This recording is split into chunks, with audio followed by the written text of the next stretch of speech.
গত ৩রা আগস্ট থেকে শুরু হয়েছে পথ নিরাপত্তা সপ্তাহ, চলবে ৯ আগস্ট পর্যন্ত। এবার পথ নিরাপত্তা সুনিশ্চিত করতে এবার পড়ুয়াদের ট্রাফিক আইন সম্পর্কে সচেতন করার উদ্যোগ নিল আসানসোল দুর্গাপুর পুলিশ কমিশনারেট। বুধবার দুর্গাপুরের একটি বেসরকারি ইংরেজি মাধ্যম স্কুলে আয়োজিত হয় পথ নিরাপত্তা সপ্তাহের এই বিশেষ অনুষ্ঠানে উপস্থিত ছিলেন স্বয়ং Asansol Durgapur police commissionerate doctor Pranab Kumar. এছাড়াও উপস্থিত ছিলেন ডিসি ট্রাফিক সহ পুলিশের অন্যান্য উচ্চপদস্থ আধিকারিকরা। অনুষ্ঠানে পড়ুয়াদের ট্রাফিক নিয়মের খুঁটিনাটি সহজ ভাষায় বুঝিয়ে বললেন আধিকারিকরা। কম বয়সে লাইসেন্স ছাড়া গাড়ি না চালানো, গাড়ি চালানোর সময় মোবাইল ফোন ব্যবহার না করা এবং ট্রাফিক সিগন্যাল মেনে চলার ওপর জোর দেওয়া হয়।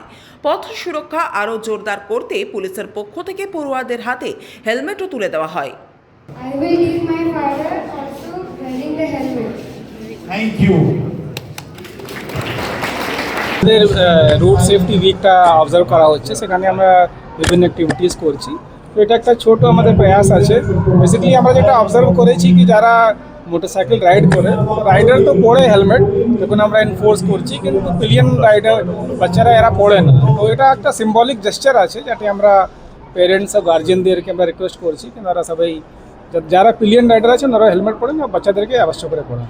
সাধন রুজ, 99 নিউজ বাংলা, দুর্গাপুর।